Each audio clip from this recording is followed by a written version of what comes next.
Hi there, we're with Colin from Mental Wealth and Resilient Minds. First of all, congratulations on your award. Brilliant, thank you, appreciate it.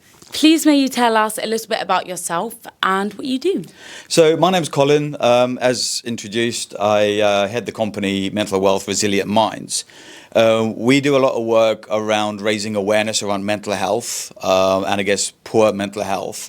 I think it's really important to understand that we all have mental health, as positive as well as negative, and that's kind of how I originated. I started off coaching and working with regards to helping people to achieve and unlock their potential in terms of that positive aspect, but then kind of realized that there's a separate side to that coin as well. So won quite a few awards for my coaching, quite successful, but things took a quite dramatic turn. And just as a bit of a trigger warning, I'm going to speak about suicide just really briefly. I was helping people to, I guess, realize a much better work-life balance. I spent 28 years working in retail and hospitality. But I lost my father to suicide in September of 2014. And I kind of realized once I'd processed the emotional fallout of that, that actually what I was delivering in terms of stress reduction, resilience, work-life balance, again, unlocking potential, is kind of the same kind of message, but might perhaps be packaged in a slightly better way in terms of prevention rather than cure. So I moved more towards the mental health aspect of things. I train mental health first aid.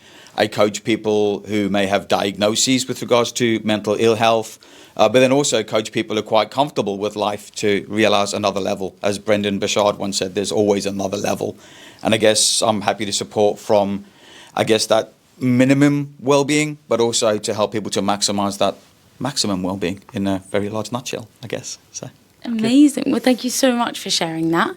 And in regards to the day-to-day runnings of the business, obviously a very rewarding and fulfilling profession that you work in, but what aspect would you say you find the most rewarding? I think the most rewarding is helping people to appreciate, and again, when we talk about mental health, particularly poor mental health, there's a massive stigma associated with that. And again, that differs from generations, from different cultures, different genders, all sorts of different, I guess, factors that can contribute towards that.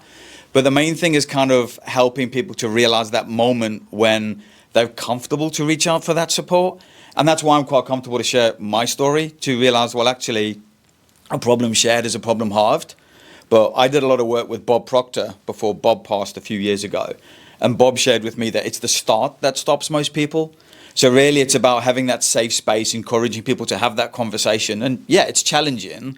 It is hard work, but actually it is, as you said, very rewarding in terms of making a difference, making a contribution. But it's helping people to realize what they hold within themselves. Because actually, when you do something for someone, you disempower them. When you do it with them as a more collaborative kind of approach, it's a lot more beneficial, A, because they're more engaged in the process. B, there's also that sense of achievement and accomplishment from themselves. But then C, if they're choosing something that they feel might be beneficial, they're more likely to engage with that as well. So it's actually just helping people to realize that there's nothing wrong with them. It's just about maximizing what tools and resources they already have and using them in a slightly more effective way. Definitely. Yeah. Thank you so much.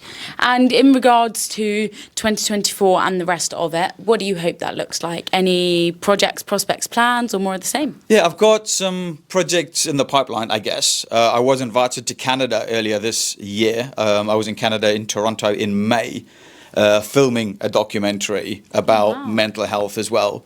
So an internationally recognized multi-award-winning film director approached me to get involved in the project. How exciting. So I'm leading in that and narrating a very similar documentary, but interview-style questions.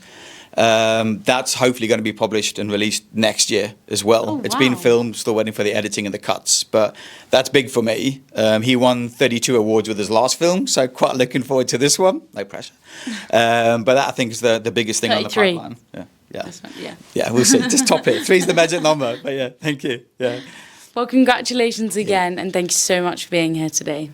Thank you, and thanks for the award and recognition. Appreciate it. Very well deserved. Thank you.